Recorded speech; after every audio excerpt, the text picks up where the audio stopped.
નમસ્કાર દર્શક મિત્રો, નવજીવન ન્યૂઝમાં આપનું સ્વાગત છે. હું છું ફૈઝાન. વિસાવદરની ચૂંટણી એ સૌ કોઈનું ધ્યાન ખેંચ્યું હતું. જેવી રીતે ગઈકાલે વિસાવદરમાં ચૂંટણીનું મતદાન થયું, કેટલીક જગ્યાએ માથાકૂટના દ્રશ્ય પણ સામે આવ્યા. તમામ રાજકીય પાર્ટી માટે અસ્તિત્વની લડાઈ માનવામાં આવી રહી છે. આમ આદમી પાર્ટી આ વખતે ગોપાલ ઇટાલિયાને મેદાનમાં ઉતાર્યા છે, ત્યારે બીજી તરફ ભારતીય જનતા પાર્ટીએ પણ ભાજપના જૂનાગઢના જિલ્લા પ્રમુખ કિરીટ પટેલને મેદાનમાં ઉતાર્યા છે. ત્યારે કોંગ્રેસે નીતિન રાણપરિયા, જેઓ ભેંસાણના જિલ્લા પંચાયતના સભ્ય છે, તેમને મેદાનમાં ઉતાર્યા છે. ખરાખરીનો જંગ તો જોવા મળ્યો, પણ 54% આસપાસ સરેરાશ મતદાન રહ્યું. ત્યારે ઓછું મતદાન હવે કોને નડશે અને કોને ફરશે, તે તમામ બાબતો વિશે ચર્ચા કરવાની છે આપણે વરિષ્ઠ પત્રકાર જગદીશ મહેતા સાથે, જે સતત વિસાવદર હોય કે સમગ્ર ગુજરાતમાં જે ચૂંટણીનો માહોલ હોય, તેમના જે અનુભવો રહ્યા છે ચૂંટણીના, તેને લઈને ઘણી બધી બાબતો છે, તેમના અલગ અલગ માધ્યમોમાં પણ જણાવી છે. ત્યારે નવજીવન ન્યૂઝમાં આપણે સીધી તેમની સાથે વાતચીત કરીશું જગદીશભાઈના અનુભવ પ્રમાણે કે ઓછું મતદાન કોને નડશે. જગદીશભાઈ, સૌપ્રથમ તો નવજીવન ન્યૂઝમાં આપનું સ્વાગત છે. જી જી, નમસ્કાર. જગદીશભાઈ, જે રીતે ગઈકાલે વિસાવદરમાં અને કડીમાં બે જગ્યાએ પેટા ચૂંટણી યોજાઈ, વિસાવદર બેઠકે ખૂબ ચર્ચાનું કેન્દ્ર રહી. સૌરાષ્ટ્રની બેઠક હતી ને એક માહોલ એવો બન્યો કે ભાઈ ગુજરાતમાં જાણે કે ચૂંટણી હોય. જો કે કડી બેઠકે સાયલેન્ટ રહી, છતાંય વિસાવદર બેઠક અને કડી બેઠકનું ટર્નઆઉટ જે કહેવાય વોટિંગનું એક સરખું જોવા મળ્યું. તો આ પરિસ્થિતિમાં સવારે જે વિસાવદરમાં થોડીક મતદારોની લાંબી લાઈનો જોવા મળતી હતી ને એક સમય લાગતો હતો કે ભાઈ આ મતદાન છે તે 60% થી 70%ની વચ્ચે પહોંચી શકે છે, પરંતુ 54 થી 56%ની સરેરાશ આ મતદાન રહ્યું છે. પહેલું કારણ આવું કેમ થયું કે 54 થી 56%એ આઈને આ મતદાન અટક્યું? ફૈઝલભાઈ, એનું એકમાત્ર કારણ છે આંતર વિગ્રહ. અંદરો અંદર જે માથાકૂટ છે, ભારતીય જનતા પાર્ટી હોય, કોંગ્રેસ હોય યા આમ આદમી પાર્ટી હોય, ત્રણેયને આમ જુઓ તો આંતરિક ડખા પણ ત્રણેય જગ્યાએ છે. ભાજપમાં મોટા પાયે છે, કોંગ્રેસમાં એની રીતે અને આમ આદમી પાર્ટીમાં જુદી રીતે. હવે હું આપને બ્લો બાય બ્લો સમજાવું કે ભારતીય જનતા પાર્ટીમાં કડીમાં શું છે. નીતિનભાઈ પટેલને સોંપી દેવામાં આવ્યું ટાર્ગેટ, લક્ષ્યાંક. અને એ લક્ષ્યાંક એવા માટે કારણ કે નીતિનભાઈ પણ એક અસંતુષ્ટોમાંના એક અત્યારે છે. એને એમ લાગે છે કે એને એના કદ પ્રમાણે પદ નથી મળ્યું અને ભારતીય જનતા પાર્ટી એની અવગણના કરી રહી હોવાનું આમ આડકતરી ઈશારામાં એને ઘણી વખત સૂચન કરી દીધું. ભારતીય જનતા પાર્ટીએ એને ટાસ્ક સોંપ્યો કે તમે અમને આ કડીની બેઠક જીતાડી દો, કારણ કે 2 વખત તમે કડી વિસ્તારમાં ધારાસભ્ય રહી ચૂક્યા છો, તો આ તમારું હોમ પીચ ગણાય. હવે હોમ પીચ છે, તમે જીતાડી દો એટલે તમારી શિકાયત પણ દૂર થાય ને અમને પણ એમ લાગે કે તમે એમાં હોટ ફેવરિટ છો. એટલે ત્યાં નીતિનભાઈ ઉપર બધું દારો મદાર છે. પણ નીતિનભાઈએ જે નક્કી કર્યું હતું ભાઈ હિતુભાઈ કનોડિયા, જે નરેશ કનોડિયાના દીકરા છે, એને ટિકિટ આપો, અથવા બીજા એક ગાયિકા હતા એને નામ આપ્યા હતા, એને બદલે ભારતીય જનતા પાર્ટીના હાઈકમાન્ડે ભાઈ ચાવડાને જ ટિકિટ આપી, રાજેન્દ્ર ચાવડાને, જે જનસંઘી છે અને ભારતીય જનતા પાર્ટીના બિલકુલ પીઢ ને પરિપક્વ નેતા છે. તો કડીમાં જે ત્રણેય ચાવડા બંધુ, આમ આદમીના પણ ચાવડા છે, જગદીશ ચાવડા, ભાઈઓ કોંગ્રેસના પણ ચાવડા છે, રમેશ ચાવડાના આ જે ભાઈ જે છે આપણા ભારતીય જનતા, એ પણ ચાવડા બંધુઓ ઉપર બધો દારો મદાર છે. પણ આખી બેઠકમાં પાટીદાર અને ઠાકોર સમાજ એ બે 30% જેવા એના મતદારો છે. ઠાકોર સમાજ જે છે એ ભારતીય જનતા પાર્ટીથી નારાજ ચાલી રહ્યો છે. વિક્રમ ઠાકોરનો બનાવ લાસ્ટ છે નારાજગીનો. અનેકો મુદ્દા છે, એમાં વિક્રમ ઠાકોર જે ફિલ્મ સ્ટાર છે એનું સન્માન ન કર્યું વિધાનસભામાં, અથવા એનું નામ ભૂલાઈ ગયું, એ બહુ મોટો ઇસ્યુ બનેલો. પછી ગેનીબેન ઠાકર થી માંડીને બધા લોકોએ મહાસંમેલનો કરેલા અને સરકારની વિરુદ્ધ અનાપ શનાપ અનેક બધી વાતો કરી હતી. એટલે એનું હજી રહેણ નથી થયું. રહેણ થાય તો મેળ પડે. હા, જે સમાધાન થવું જોઈએ, ઓલો કે ભાઈ મોતી ભાંગુ વિંધતા, મન ભાંગુ કવેણ, ઘોડો ભાંગો ઠેકતા, એને નહીં સાંધો નહીં રેણ. એક વખત મન મિલાપ ન થયો ને જુદાપો થઈ ગયો ને હજી મેળ થયો નથી. અલ્પેશ ઠાકોર થી માંડીને બીજા લોકોએ કોશિશ કરી જોઈ, પણ હજી જોઈએ એવું સમાધાન થયું નથી, નંબર 1. પણ પછીથી શું થાય છે કે હમણાં બળદેવજી ઠાકોર જે બોલ્યા છેલ્લે ભાષણમાં, નીતિનભાઈ પટેલ વિરુદ્ધમાં, એટલે પાટીદાર સમાજમાં પણ અને બળદેવજી ઠાકોર સમાજમાં પણ થોડુંક ના ગુવાર ગજરું. એટલે શું થાય છે, ઓવરઓલ તમને કહું તો ભારતીય જનતા પાર્ટીએ નીતિનભાઈને કીધું કે અબ સોંપ દિયા ઇસ જીવન કા સબ ભાર तुम्हारे हाथों में, તમારે જે કરવું કરવા જીતાડી બતાવો. પણ ત્યાં શું છે, સંગઠન ભારતીય જનતા પાર્ટીનું મજબૂત છે. આમ આદમી પાર્ટી ચિત્રમાં નથી, જેમ વિસાવદરમાં કોંગ્રેસ ચિત્રમાં નથી, એમ અહીંયા કડીમાં આમ આદમી પાર્ટી નથી. એ મિલી ભગત કયો કે જે ગણો તે, પણ ત્યાં નથી. અને કોંગ્રેસ અને ભાજપ વચ્ચે બિલકુલ ફાઇટ છે. કોંગ્રેસ ઉમેદવાર ઉભા રાખ્યા છે, એને હિતુ કનોડિયાને પણ હરાવ્યા હતા અને 2 વખત ધારાસભ્ય રહી ચુક્યા છે, એ પણ સક્ષમ છે. અને ભારતીય જનતા પાર્ટી પાસે સંગઠન છે. એટલે મોટા ભાગે જે રીતે મેકેનિઝમ કરવામાં આવ્યું છે, કારણ કે કોંગ્રેસની અંદર પણ મેં આપને પહેલા જે શરૂઆતના ફેસમાં કીધું ને કે આંતર વિગ્રહ. હવે કોંગ્રેસમાં શું છે, જિગ્નેશ મેવાણી જે છે એનું કદ વધે એવું કેટલાક લોકો ઈચ્છતા નથી કોંગ્રેસમાં. એટલે એને જયારે પ્રભારી બનાવવામાં આવ્યા, કડીના પ્રભારી, ત્યારે અખબારોમાં મીડિયામાં એવું આવેલું કે ભાઈ જિગ્નેશ મેવાણીએ ના પાડી દીધી. પરંતુ એ પછી જિગ્નેશ મેવાણી સાથે મારે પણ વાત થઈ, પર્સનલી વાત થઈ. એણે મને કીધું સાહેબ મેં ના નથી પાડી, મીડિયામાં અહેવાલ ખોટા છે, હું જવાનો છું અને ભયંકર રીતે પ્રચાર કરવાનો છું. પછીથી આપણે જોઈએ છીએ 1-2 સભા તેઓ ગજાવી આવ્યા. પરંતુ જે તન મન અને ધનથી જે હોવું જોઈએ એવું નહીં, પ્રોટોકોલ પ્રમાણે કરી આવ્યા. ત્યાં બાજુમાં શક્તિસિંહ બેઠા, તમે જુઓ ચહેરા ઉપર નૂર ન હોય એ રીતે આપણે જોઈ શકીએ છીએ. એટલે એ છે ભારતીય જનતા પાર્ટીમાં પણ આંતરવિગ્રહ છે કે નીતિનભાઈ પટેલ ઉપર ઢોળી દેવામાં આવ્યું, નીતિનભાઈ પટેલ અસંતુષ્ટ મનાય છે. એટલે આમાં આંતરવિગ્રહને કારણે ઉમળકાભેર જે મતદાન થવું જોઈએ 60-62%, એ ન થયું ને 56-58% અટકી ગયું. હવે આ જે બધા મતદાન જે કઈ 58% થયું એ કમિટેડ જેવા હોય, ઓર્ગેનાઇઝ.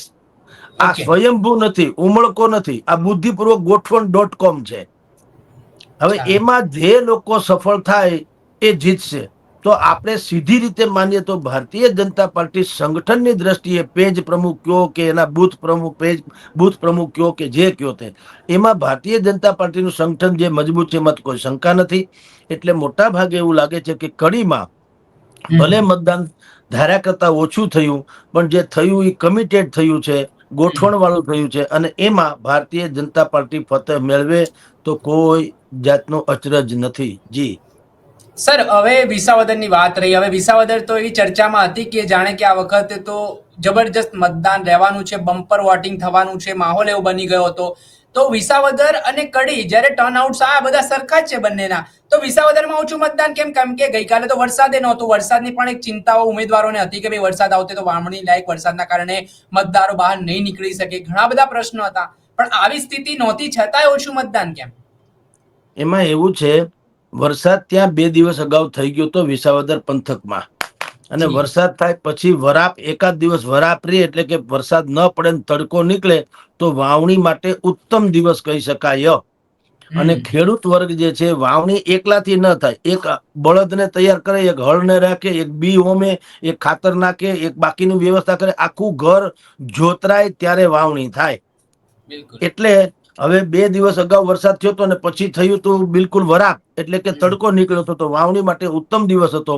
એટલે ત્યાં પણ તમને કહું, વિસાવદરમાં જેમ કડીની જેમ જ છે કે જે લોકો ફોર્સફુલી પોતે માનતા હતા કે આપણે આપણી તકદીર લીખવાની છે, એ લોકોએ ગમે તેમ કરીને સમય કાઢ્યો કે વાવણીની જગ્યાએ ભલે છોકરાને મોકલી દે, બીજા કોઈ ખેડૂને મોકલી દે, પડોશી શેઢા ખેડૂને મોકલી દે, કલાક વહેલું મોડું કરે, પણ એમ કે મતદાન તો અચૂક કરી આવવું. કારણ કે એ લોકોએ પેશનથી, જનૂનથી પોતે નક્કી કર્યું છે. એમાં કોઈએ બળ કરવાની જરૂર નથી. બળ બધાએ કર્યું, કોંગ્રેસે કર્યું, ભાજપે કર્યું, આમ આદમીએ કર્યું, દુનિયાની તાકાત ઝોકી દીધી. પણ જે મતદાન થયું એ આ લોકોના બળને કારણે નથી, પોતપોતાના મનને કારણે થયું. કારણ કે વિસાવદરની આખી જે પેટર્ન છે, વોટિંગ પેટર્ન, એ પેટર્ન આખી જુદી છે. સમૂચા ગુજરાતે એમાંથી બિલકુલ ધડો લેવા જેવું છે. વિસાવદર એવું ક્ષેત્ર છે જ્યાં કોઈ જ્ઞાતિવાદ નથી ચાલતો, વર્ગવાદ નથી ચાલતો, પક્ષવાદ નથી ચાલતો, પરંપરાવાદ નથી ચાલતો, જાતિવાદ નથી ચાલતું, કુછ નહીં. ત્યાં વિસાવદરની જનતા બિલકુલ ઇન્ટેલેક્ચ્યુઅલ છે, બૌદ્ધિક છે.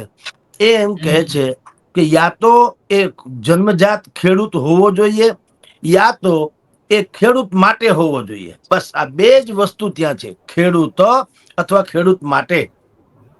હવે એ પછી કોઈ પણ પક્ષનો હોય, આપણે ઇતિહાસ જાણીએ છીએ વિસાવદરનો. કિમલોક ચિમનભાઈ પટેલ દ્વારા સ્થાપિત કિમલોક, એનાય માણસો જીતા હતા, ભાજપના જીતા, અપક્ષે જીતા, કોંગ્રેસે જીતા, આમ આદમી જીતી, જનતા દળ જીતું, તમે અને જીપીપી ગુજરાત પરિવર્તન પાર્ટી. એટલે તમે જુઓ કોઈને છોછ નથી. બેઝિકલી વાત એટલું છે, મોટા ભાગે સ્થાનિક હોવા જોઈએ, એનાથી પણ મોટી વાત છે ખેડૂત હોવા જોઈએ, અને એનાથી પણ મોટી વાત, ધારો કે ખેડૂત છે પણ ખેડૂત માટે કઈ કરતા નથી તો ન ચાલે, ખેડૂત માટે જજુમમાં જોઈએ, ધેટ્સ ઓલ. સરવાળે કહું તો કોંગ્રેસ, ભાજપ અને આમ વિસાવદરમાં પણ કોંગ્રેસ દહીં દૂધમાં રમતી હતી એમ કહો તો ચાલે.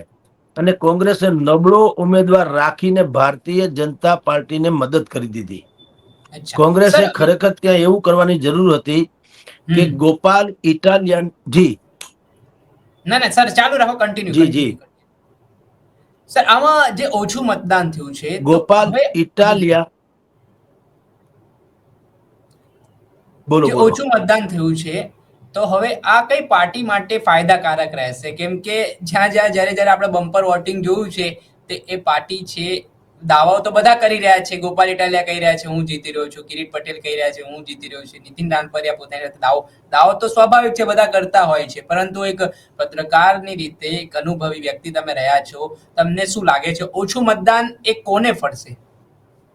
એમાં એવું છે મિત્ર, ખરેખર એવું છે ફૈઝલભાઈ, આ વખતે કોઈ એવું પ્રિડિક્શન કરી શકે તેમ નથી કે શું થવાનું છે. ઇવન તો ભારતીય જનતા પાર્ટી પણ નહીં.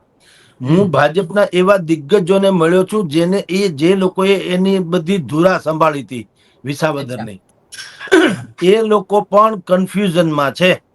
કારણ એવું છે, ભારતીય જનતા પાર્ટી પાસે મિકેનિઝમ છે કેવું મતદારોને બૂથ સુધી લઈ આવવાનું, એ 100% છે. એમાં ગોપાલ ઇટાલિયા ટૂંકા પડે, પણ મત ત્યાં અંદર જઈને એ કોને મત આપે એમાં ભાજપને પણ ગળા સુધીની ખાતરી નથી. એટલે એને એવા લોકોએ તો મને એમ કીધું કે ક્યારેક તો અમને એમ લાગે છે, લોકનું માનસ જોતા એમ લાગે છે કે અમે ગોપાલ ઇટાલિયાનું કામ કરી દીધું. કારણ કે જે ગોપાલ ઇટાલિયા પાસે મતદારોને મતબૂથ સુધી લઈ જવાની ટીમ નથી, એ કામ તો અમે કર્યું, એટલે કે ભાજપે કર્યું. કારણ કે મત તો ઓલા લોકોએ બીજાને આપ્યા છે. હું તમને એક નાનો દાખલો આપું. પ્રેમપરા નામનું ગામ છે, જે કિરીટભાઈ પટેલના સાસરાનું ગામ છે, સસરાનું. ઓકે. ત્યાં ગઈકાલે એક ભારતીય જનતા પાર્ટીના એક ગામના સરપંચ અને એક બીજા વ્યક્તિ ત્યાં રૂબરૂ ગયા હતા. એક ડોસીમાં એને સામે મળ્યા, બધા બેઠા હોય ગામના પાદરે, તો એક ડોસીમાં મળ્યા. એને આ સરપંચે પૂછ્યું કે ડોસીમાં તમે મત આપી આવ્યા?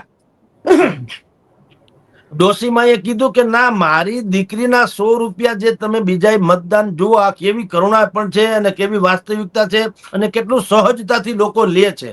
ડોસીમાએ કીધું કે મારી દીકરીના 100 રૂપિયા નથી મળ્યા એટલે મતદાન કરવા નથી ગઈ, બાકી બધાને 100 રૂપિયા મળ્યા, એ મતદાન કરી આવ્યા. જુઓ, આ બધાની હાજરીમાં કહું છું.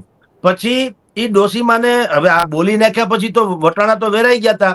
એટલે એક મિત્ર, એમાં સરપંચ સાહેબ જે હતા, એને કીધું આલ્યો ડોસીમાં 100 રૂપિયા, તમે મતદાન કરી આવો. પેલા 100 રૂપિયા આપ્યા, મતદાન ડોસીમાં કે હા હવે હું કરી આવું. મતદાન કરી આવ્યા પછી પૂછ્યા, આ બધા ગામના પાદરે જ બેઠા હતા, ડોસીમાને પૂછ્યું કે માતાજી તમે મતદાન કરી આવ્યા? તો કે હા. કોને મત આપ્યો? કે હાવરણાને. લે બોલો.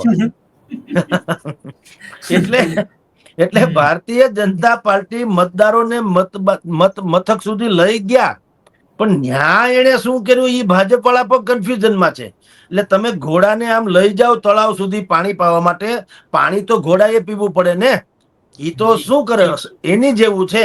એટલે મતદારોએ શું કર્યું એમાં ભારતીય જનતા પાર્ટી પણ કન્ફ્યુઝનમાં છે. એટલે કહું છું કે ઓછું મતદાન થયું, તેમ છતાં ઓછી લીડથી પણ ભાઈ ગોપાલ ઇટાલિયા એ જીતી જાય એવી સંભાવના ઓર વધી ગઈ છે. જગદીશભાઈ, જ્યારે આપણે જોયું કે કતલની રાત એટલે કે એ દિવસ જ્યારે ચૂંટણીના મતદાનના એક દિવસ અગાઉની વાત કરીએ તો પૈસાનો ખેલ જોવા મળ્યો વિસાવદરમાં. આપણે ઘણા બધાએ વિડીયો પણ જોયો. ત્યારબાદ રાત્રિ દરમિયાન દારૂ પણ પકડાયો અને જે રીતે આમ આદમી પાર્ટી એક એલર્ટ મોડ ઉપર હતી, તેણે આશંકા પણ વ્યક્ત કરી હતી કે આવું આવું થશે ને એ વસ્તુઓ પણ આપણે જોઈ કે પૈસા પણ સવારે જોવા મળ્યા, રાત્રે દારૂ પણ જોવા મળ્યો.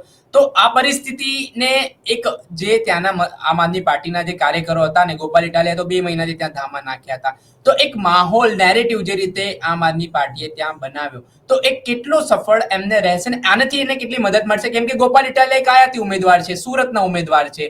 ત્યાંના સ્થાનિક લોકોના મગજમાં એ કેવી રીતે ઉતર્યા હશે? શું 2 મહિનાની એમની મહેનત ફળશે આ માહોલ જોઈને?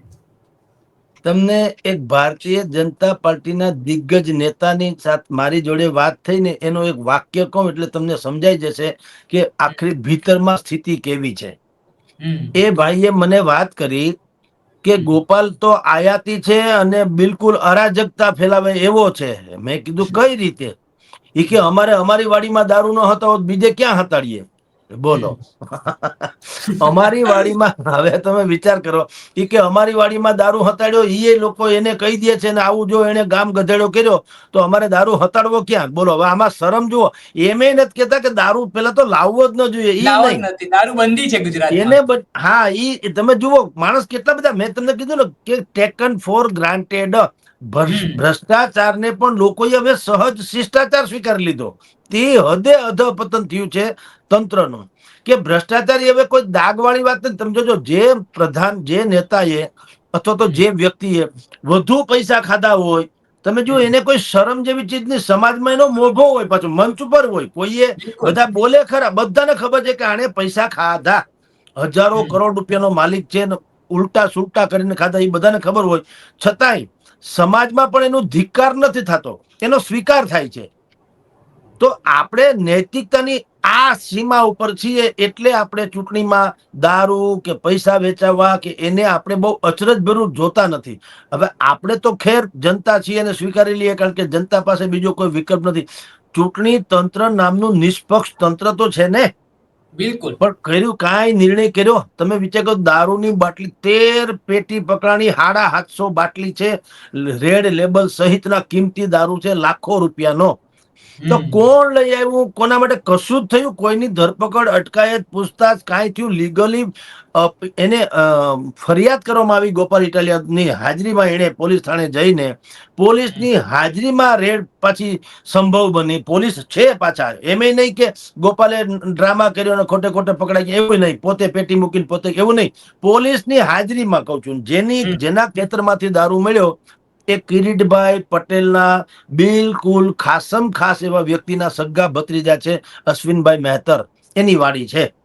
તો ભલામણ અશ્વિનભાઈ મહેતર આક્ષેપ કરી નાખે કે આ તો ગોપાલ ઇટાલિયાનું કૌભાંડ છે, આક્ષેપ ના હાલે. પોલીસે તહેકીકાત તો કરવી જોઈએ કે નહીં? ન થઈ. જે ગેસ્ટ હાઉસ માંથી પૈસાની લેતી દેતી પકડની કહેવાય છે, શું જગ જાહેર ગોપાલે કીધું, બીજા આખું વિસાવદર કહે છે કે જયેશભાઈ રાદડિયાના, એટલે કે ભાજપના પૈસા હતા, એને લલિતભાઈ વસોયાને આપ્યા, મધ્યસ્થી બનાવ્યા. લલિતભાઈ વસોયા તો કોંગ્રેસના, ધોરાજીના એક્સ MLA, પણ વિઠ્ઠલભાઈના ખાસમ ખાસ રહ્યા છે વર્ષો સુધી. એટલે જયેશભાઈ ને ભાઈ લલિત વસોયાના સંબંધ હોય, સ્વાભાવિક વાત છે. રાજકારણમાં તો જો કે બધાને સંબંધ હોય છે. ગઈકાલે કડીમાં તમે જો ભારતીય જનતા પાર્ટી અને કોંગ્રેસ એ બેના આવા ઉમેદવારોનો હાથ મિલાવતો ફોટો આવ્યો, ત્યાં લોકો પણ અચરજ પામી ગયા. બેએ પાછા શું કીધું? મીડિયાની સામે કીધું કે જે જીતે ને જે હારે એકબીજાને કહે છે કે તમે જીતો કે હું જીતું, હું જીતો કે તમે જીતો, આપણે એકબીજાના કામ, આપણા કામ તો કરવાના છે હો. લે બોલો. હવે આખું કડી બથો બથ આવી ગયા હોય. તમારા મારા નાના માણસો હોય ને આપણા જેવા, એ લોકો આવા બહુ બધા ઇનોસન્ટ હોય છે. ભાજપના હોય કે કોંગ્રેસના હોય કે આમ આદમીના હોય, આપણે એકબીજાના કાટલા પકડી લઈએ. તમે જો આમ આદમીનું બોલો ને હું કોંગ્રેસનો હોઉં તો આપણે કાટલા પકડી લઈએ, ઝઘડો કરીએ.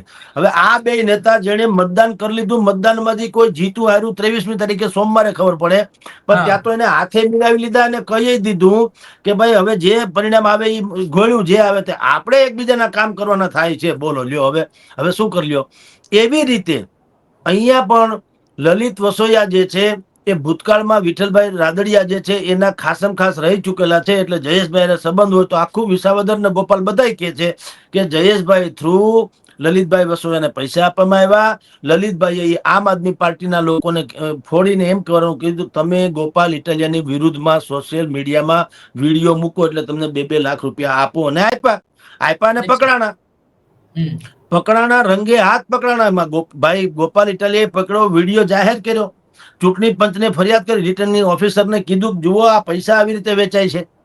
એમાં પછી એ પૈસા જયેશભાઈના છે કે એમાં ભાઈનો આપણે શું કહેવાય લલિતભાઈ વસોયાનો હાથ છે કે નહીં, એ પછી એ કોઈ કેમેરામાં કેદ નથી થયું. કેમેરામાં કેદ શું થયું છે? પૈસાના ડટ્ટા.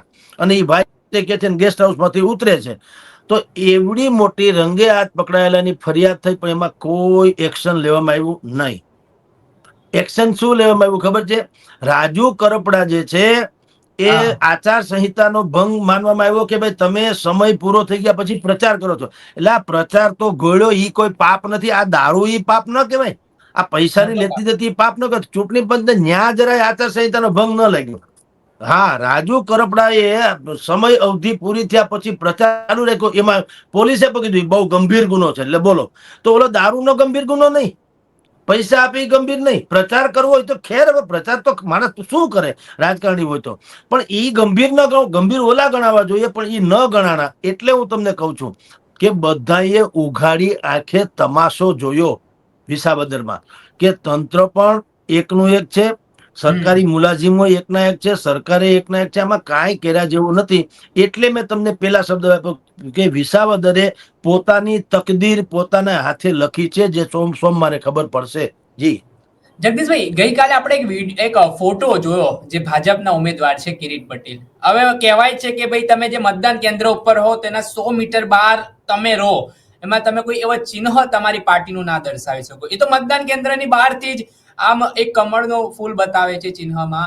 ને અગાઉ પણ વડાપ્રધાન નરેન્દ્ર મોદી જ્યારે ચૂંટણીમાં ઉમેદવાર તરીકે હતા તેમણે પણ આ પ્રકારે કર્યું હતું, ચિહ્ન બતાવ્યું હતું, પણ એ 100 મીટરના બહારના દાયરામાં આવ્યા હતા અને ચૂંટણી પંચે જે તે સમયે કાર્યવાહી કરી હતી.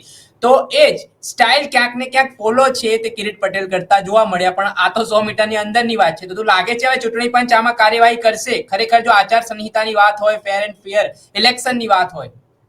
નહીં, બિલકુલ નહીં કરે. જો ચૂંટણી પંચને તટસ્થ માનવું એના જેવી બેવકૂફી કોઈ નથી. કાગળ ઉપર બધું છે, કાગનો વાઘ છે. તંત્રનું પૂંછડી પટપટાવે છે. ચૂંટણી પંચ ક્યારેય તટસ્થ હતું નહીં. એ TN શેષનના વખતમાં હતું. અને એમાંય તમને હજી એક દાખલો આપી દઉં, એમાંય પાછું 19-20 હતું. TN શેષન આવ્યા ત્યારે મુખ્ય ચૂંટણી કમિશનર બન્યા હતા, ત્યારે આખા ભારતને ખબર પડી કે ચૂંટણી નામનું ઉપર કોઈ તંત્ર હોય છે. બધા એમ જ માનતા સરકાર જ ચૂંટણી કરાવે છે. આ કોઈ અલાયદું તંત્ર છે અને એની પાસે આટલા બધા પાવર છે. TN શેષાને આખા ભારતને સમજાવ્યું. ખેર, પણ એમાંય તમને એક દાખલો આપું. રાજકોટમાં હું ત્યારે સંદેશ દૈનિકમાં નોકરી કરતો હતો અને અહીંયા ઋતુમ્બરાજીની સભા થવાની હતી. ઋતુમ્બરાજીની.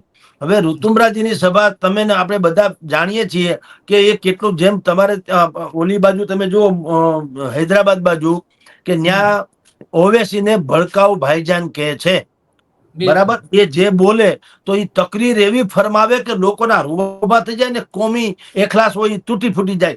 પેલા હવે હમણાં જે ઓપરેશન સિંદૂર પછી નહીં, ઓપરેશન સિંદૂર પછી ઓવેસીની છાપ ભૂસાઈ ગઈ. એ વળી દેશભક્ત તરીકે આગળ આવ્યા છે આમ જુઓ તો. અને બીજા વિપક્ષોએ પણ એના ઉપરથી ધડો લેવો પડે એવી એની છબી ઉપસી કાઢી. એમાં ના નહીં, એમાં એને સલામ મારવી પડે એવું કર્યું. પણ એની પેલાની વાત કરું કે એના વિશેની છાપ એવી હતી કે ઈ અને છોટે ઓવેસી, છોટા પેકેટ બડા ધમાકા, તો એ બંનેની વાત એવી હતી કે બોલે એટલે હાહાકાર મચી જાય. તો ઋતુમ્બરા તો એને ચાર ચાસણી ચડે એવા હતા. તમે જાણો છો એની ભાષા, એની બધી સ્ટાઇલ, એની ઓરેટરી, કે તમે જો ઋતુમ્બરાજીને સાંભળો તો જો કદાચ ઇનોસન્ટ વ્યક્તિ હોય તો એ છરોબરો લઈને નીકળી જ જાય ને સામે વાળાને કાપી નાખે. આટલા જનૂની પૂર્વક એની ભાષા. તો અમે TN શેષન ત્યારે અહીંયા રાજકોટ આવેલા, અમે પત્રકારો સાથે પ્રેસ કોન્ફરન્સ કરી. અમે લોકોએ TN શેષનને કીધું મોઢા મોઢ કે ભાઈ ઋતુમ્બરાજીની સભા છે, ચૂંટણીનો માહોલ છે, દેશમાં અત્યારે અરાજકતાની ચરમસીમા છે, કોમી એખલાસ એમાં તૂટી જાય એવી સંભાવના છે. ને ઋતુમ્બરાજી કેવા પ્રકારના ભાષણ માટે પ્રખ્યાત છે તમે જાણો છો, અમારા કરતા વિશેષ.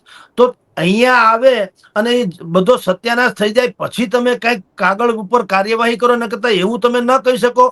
કા ઋતુમ્બરાજી પાસેથી લેખિતમાં લઈ લ્યો કે ધર્મને લઈને એક પણ વાત કરવામાં નહીં આવે, ધર્મ જનૂની વાત કરવામાં નહીં આવે, કેવળ ને કેવળ ભારતની કે વિદેશની તમારે જે વાત કરવી પણ જનૂની કોઈ વાત કરવી નહીં જોઈએ.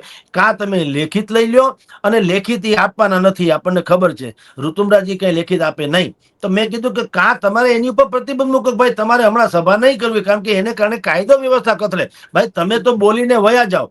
સાંભળનારા ફેજલભાઈ તમે ને અમે હોઈએ છીએ. પછી બિલકુલ એકબીજામાં વેર થઈ જાય. મારે ને તમારે કાંઈ દુશ્મનાવટ નથી, પણ કારણ કે એ તમારા ધર્મ વિરુદ્ધમાં બોલે, યા તો તમારા વ્યક્તિ મારા ધર્મ વિરુદ્ધમાં બોલે, આપણે કાઠલા પકડીએ કે એકબીજાને છરી મારીએ. ઋતુમરાજીને કાંઈ થાય નહીં, ઓવેસીને કાંઈ થાય નહીં, સમજી લો. ના તો અમે ભાઈને કીધું, ટીએન શેષનને સ્વયં, કે ભાઈ આ બંધ કરાવો ને, તમને ખબર તો છે કે આ પેટ્રોલ છાંટે એવી ઘટના છે, તો તમે બંધ શું કામ ન કરાવો? તો એને શું જવાબ આપ્યો? એને એમ કીધું કે એવું ન ચાલે, કોઈને અધિકાર છે અભિવ્યક્તિની આઝાદી જેવો, એ ભાષણ કરશે, અમે એનું વિડીયો રેકોર્ડિંગ કરશું, વિડીયો રેકોર્ડિંગ કરીને પછી દિલ્હી અમારી જે કાર્યાલય છે ત્યાં અમે એડિટિંગ કરશું, જોશું, કરશું, વાંધાજનક લાગશે તો નોટિસ આપશું, પછી એનો નોટિસનો જવાબ ગળે ઉતર્યો આવે તો ઠીક છે, નહીતર પછી તા તો મેં કીધું બધું વહેણી વાઈ ગયું હોય, તા તો બધું સત્ય, જે જીતવું તો એનો મતલબ શું? એટલે ચૂંટણી પંચ તમારી જાણ ખાતર ખાલી કહેવાનું છે સ્વતંત્ર, જેની સરકાર હોય એનું કયું કરે, એમાં કોઈ ફેર નથી સાહેબ. માને કે ન માને, દુનિયા ગમે એમ કે, ઈ તંત્ર સરકારના ઈશારે ચાલતું તંત્ર છે.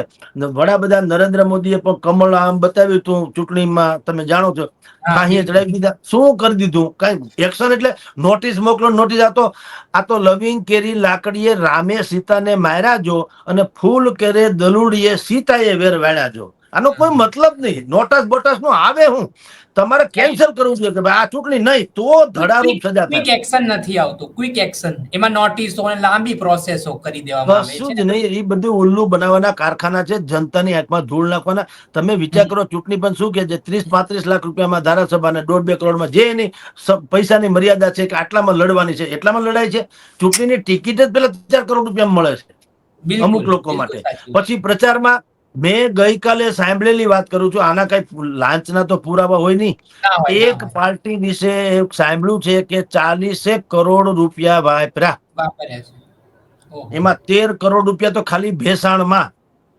ઓહો અને એક ભાઈ હતા, એને ખાલી આમ તો ચૂપ રહેવાના 15-20 લાખ રૂપિયા આપવાનું. એક સરકારી મુલાજમે મને ફોન કરીને કીધું કે સાહેબ અમારી હાજરીની વાત કરું છું, ફલાણા ભાઈને આમ કહેવામાં આવ્યું કે તમે જાળવા જાજો, તો એમાંય સોદો થયો, 25 લાખ માંગતા, તેમાં ક્યાંક 13 લાખ રૂપિયા કે 15 લાખ રૂપિયા આપ્યા.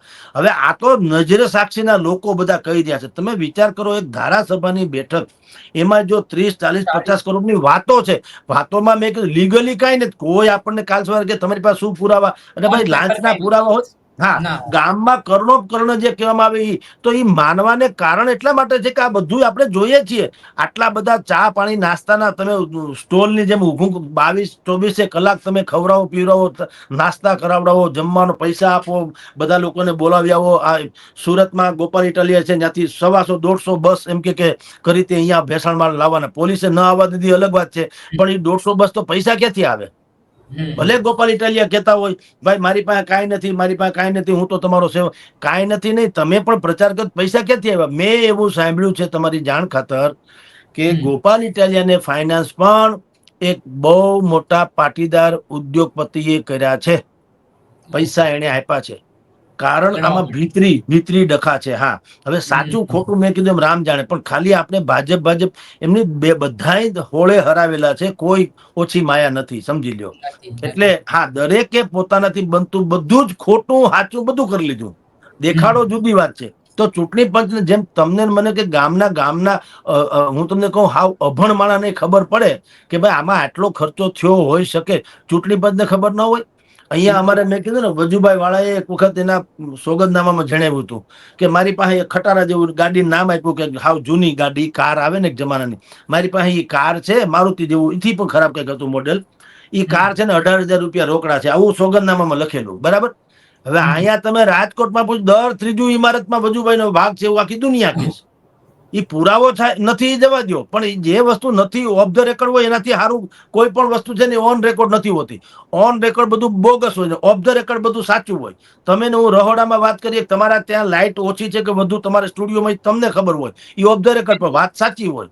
બસ મારા સાચી. પ્રેસમાં શું ખામી છે મને ખબર હોય, મારો માલિક મને મદદ કરે છે કે નહીં, લોહી ચૂસી લે છે કે નહીં, કર્મચારીઓનું શોષણ કરે છે કે નહીં, મને તો ખબર હોય. આપણે અંદર અંદર હોય તો વાત કરીએ, બહાર બહાર શું વાત કરીએ કે ભાઈ આ ચોથી જાગીર છે ને ફલાણું છે ને ઢીકણું છે, બધી સારી સારી વાતો કરીએ. અંદરની વાત તો સાચી હોય, જે ઓફ ધ રેકર્ડ હોય, એનો પુરાવો ન હોય.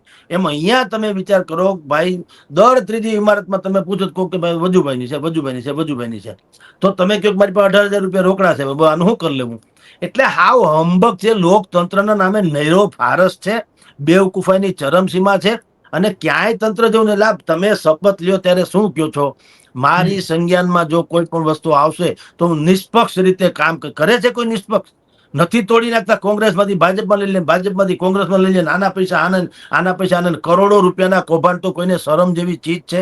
આ બચું ખાબડ 72-74 કરોડ રૂપિયા કટકટાવી ગયા, એવું બધું આવ્યું જાહેરમાં. રાજીનામાનો ર પણ કોઈ ઉચ્ચારે ભાજપ વાળા કેજરીવાલ ને તો હાંજે ગયા હતા, રાજીનામું આપો, રાજીનામું આપો બધામાં. તો એ આક્ષેપ, આ આક્ષેપ. એટલે સાહેબ એવું છે ફેજલભાઈ, હોની એક વાત, હવે આ ઉઘાડા તમાશા છે. અચ્છા. જનતા આનાથી ટેવાઈ ગઈ છે, ત્રાહીમામ નથી થઈ ગઈ. ટેવાઈ ગઈ છે. જનતાએ ભ્રષ્ટાચારને શિષ્ટાચાર માની લીધું. આવું જ હોય. આ ઉકરડો કોઈ દી સુગંધિત હોય ક્યારે? ઉકરડો હોતા હે તો બધાએ સમજી લીધું કે હવે આમાંથી રસ્તો કાઢો. એટલે હવે દરેક પોતપોતાની તકદીર લખવા માંડ્યા છે. કોઈની ભૂરકી છાંટવામાં કોઈ નથી આવી જતું. અચ્છા જગદીશભાઈ, મારો પછી બીજો જે થાય તે. એટલે હવે મને ગઈકાલે જી જી જી જી જી આપ બોલો. બોલો બોલો બોલો, પ્રશ્ન આપનો કરો પ્લીઝ. સર, આમાં હવે એ મને આપનાથી સમજવું છે, આપના અનુભવ પ્રમાણે, અને આપે પણ વિસાવદરની કાલે પેટા ચૂંટણી જોઈ. હવે કેટલીની સરસાઈ, માન લો કોઈ પણ ઉમેદવાર જીતે છે તો સરસાઈનું માર્જિન કઈ રીતનું રહેશે? પાતળી રહેશે કે પછી બમ્પર આમ જે લીડ માનવામાં આવી હતી 25-30 હજાર એ પ્રકારની નીકળશે? ને શું લાગે છે તમારા અનુભવ પ્રમાણે કયા ઉમેદવાર છે તેમના તરફ હાલના તબક્કે, તો ખાલી જસ્ટ ચર્ચા ચાલી રહી છે કે પલડું ભારે છે? ના ના, કાંઈ લાજ કાઢ્યા વગર ચોખ્ખે ચોખ્ખું કહું, ગોપાલ ઇટાલિયા વિશે ભયંકર વિજયની તક છે. એમાં ઇધર યા ઉધર કુછ નહીં. 15,000 થી 17,000 મતે જીતશે એવી સંભાવના અત્યારે વર્તાઈ રહી છે. ગોપાલ ઇટાલિયા, હા. અને 15 થી 17, જી જી બોલો. એક્ઝિટ પોલ પણ આવતા હોય છે ઘણી બધી વખત. આપણે જોયું ભૂતકાળમાં પણ એક્ઝિટ પોલ જે રીતે આવતા હોય છે, માહોલ જે નેતાઓનો હોય કે ભાઈ આ વ્યક્તિ જીતશે, પણ એ વ્યક્તિ જ હારી જતો હોય છે જ્યારે પરિણામ ખરેખર એ સ્વરૂપમાં આવતા હોય છે. તો હાલ માહોલ એવું દેખાઈ રહ્યો છે કે ગોપાલ ઇટાલિયા જીતશે, ગોપાલ ઇટાલિયા જીતશે. તો હવે હા, આમાં ફૈઝલજી થાય છે કેવું, આપણે જે આંકલન કરીને કહીએ છીએ કે ભાઈ ગોપાલ ઇટાલિયા 15 થી 17,000 મતે જીતશે, તો લોકો સાંભળનારા અથવા તો વિપક્ષો ઈ શું માને કે જગદીશભાઈ અથવા તો આ તમારી આ ચેનલ ઈ ગોપાલભાઈ નો પ્રચાર. એટલે એવું નથી. અમે એમ કહીએ છીએ કે વિસાવદરમાં જે વાતાવરણ છે જોતા અને બધા દિગંત લોકોને પૂછતા નિચોડ જે નીકળે છે એ છે કે ગોપાલ ઇટાલિયા 15-17 હજાર મતે જીતી જશે. અમે નથી ઈચ્છતા કે ભાજપ હારે, અમે નથી ઈચ્છતા કોંગ્રેસ હારે, કારણ કે આપણે કોઈ સાથે, જો આપણે કોઈ સાથે મૈત્રી કે શત્રુતા હોય નહીં. જર્નાલિઝમમાં તો સત્યમેવ જયતે. તો સત્યને તમે કઈ રીતે ઢંકી શકો? હું મારા આંખની આડે પાટા બાંધી દઉં એટલે સૂર્ય ઉગતો હોય એ થોડો આથમી જાય? એ તો ઉગ્યો, મારી આંખે પાટા છે. એમ મારે બધાને સારું લગાડવું હોય કે ભારતીય જનતા પાર્ટી વાળાને એમ ન લાગે કે જગદીશભાઈ ગોપાલ ગોપાલ કરે છે એટલે હાલો થોડુંક એનું સારું બોલ નાખું. કાલ સવારે કોંગ્રેસને, મારી અને કોંગ્રેસને સંબંધ છે તો હાલો કોંગ્રેસને જરાક મીઠું ભભરાવું. એવું કઈ હોય નહીં. જે સત્ય છે તે છે. આખું વિસાવદર ગાંડું થયું છે એમ કહો તો હાલે. ગોપાલ વાહે 15,000 મતથી જીતશે એવો અત્યારે અંદાજ છે. કાલ ન થાય અને માની લ્યો કે કોઈ ઘટના બને તો જે હશે એ કેશું. આજે હું તમને કહું, આજે શુક્રવાર છે તો મારે શુક્રવાર કહેવાનો. કાલે પાછો શુક્રવાર ને પકડી થોડો રખાય. કાલ તો શનિવાર થાય કે નહીં?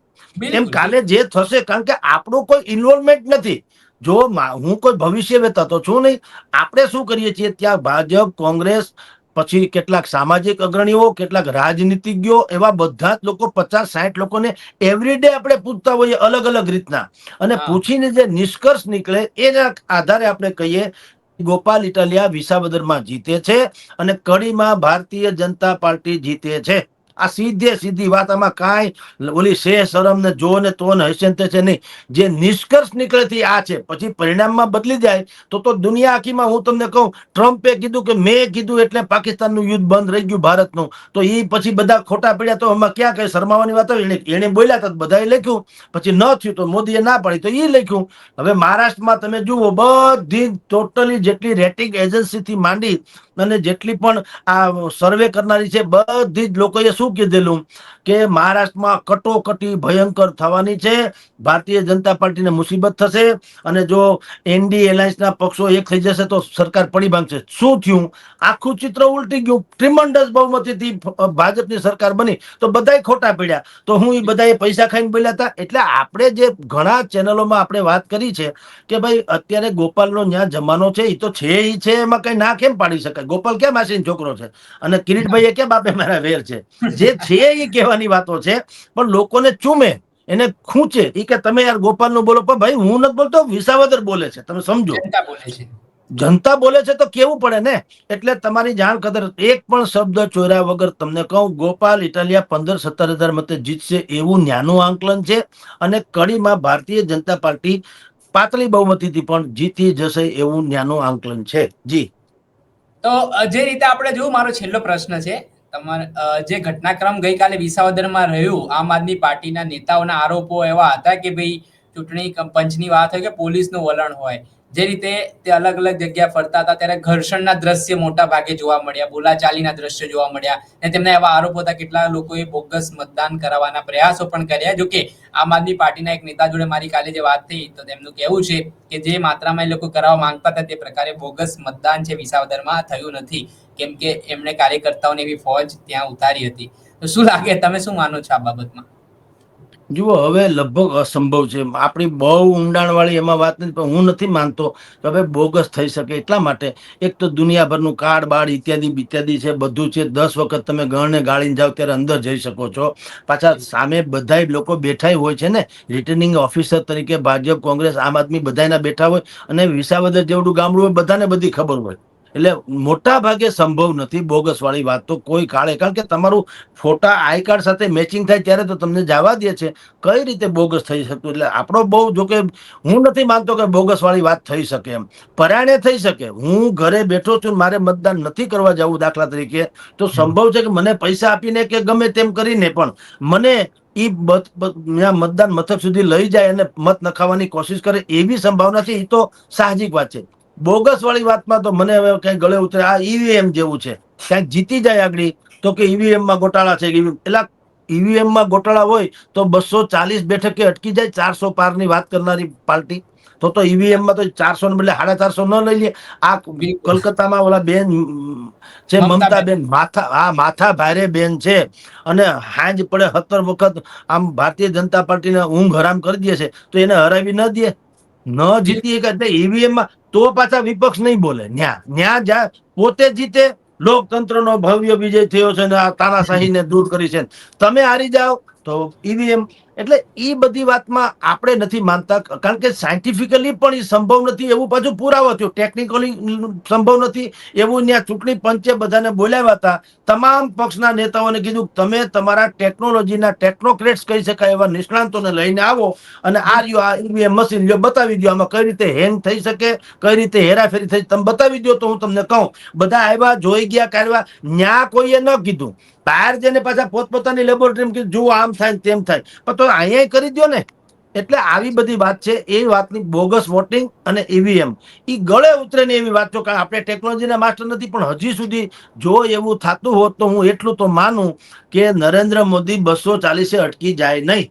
જો ઈવીએમ જ બધું થઈ જતું હોય તો એ 400 ને પાર ની વાત ન કરે. એને તો બહુ મોટા મોટા સપના ભારતને દેખાડ્યા છે, પોતે જોયા છે. એટલે એ અસંભવ વાત છે બોગસ વાળી જે છે. એ આ વખતે વિસાવદરમાં સ્વયંભૂ મતદાન થયું છે, અને કડીમાં ગોઠવણ .com થી મતદાન થયું છે. કડીમાં ભાજપ જીતે છે, વિસાવદરમાં ગોપાલ. That's all. ખૂબ ખૂબ આભાર અમારી સાથે વાતચીત કરવા બદલ, તમારો મહત્વપૂર્ણ સમય આપવા બદલ. કેમ કે જગદીશ મહેતા જે રીતે એમનો અનુભવ એક લાંબા સમયનો રહ્યો છે, એક વરિષ્ઠ પત્રકાર તેઓ ગુજરાતના રહ્યા છે, અને તેમણે જે રીતે વાત કરી છે, હાલ તેઓ માહોલ ઉપર પ્રિડિક્શન કરી રહ્યા છે તેમનું એવું કહેવું છે કે જે રીતે માહોલ દેખાઈ રહ્યો છે એ રીતે માહોલ બદલાતો હોય તે પ્રમાણે પરિણામો પણ બદલાતા હોય છે, પરંતુ હાલના તબક્કે જગદીશ મહેતા પત્રકાર છે, તેમનું કહેવું છે કે જે માહોલ છે તે પ્રમાણે ગોપાલ ઇટાલિયા વિસાવદર જીતી રહ્યા છે, પરંતુ હવે આગામી 23 તારીખે જ્યારે મત ગણતરી થશે, મતપેટીઓમાંથી મત નીકળશે બહાર, ત્યારે ખબર પડશે કે વિસાવદરની જનતાએ કોને તાજ પહેરાવ્યો છે જીતનો, કોને કમાન સોંપી છે વિસાવદરની, તે હવે જોવું રહ્યું. પરંતુ ત્યાં સમગ્ર મામલો છે, ચૂંટણીની જે વાત છે તેને લઈને જગદીશભાઈએ જે આપણી સાથે વાતચીત કરી છે, તે તમામ દર્શક મિત્રો આ તમારો મત પણ કોમેન્ટ બોક્સમાં જરૂરથી જણાવજો. આવા જ અવનવા વિડીયો આપના સુધી પહોંચાડતા રહીશું, એટલે નવજીવન ન્યૂઝને લાઈક કરી લો, સબસ્ક્રાઇબ કરી લો અને શેર કરવાનું ભૂલતા નહીં. વૈષ્ણવજન તો તેને કહીએ જે પીડ પરાઈ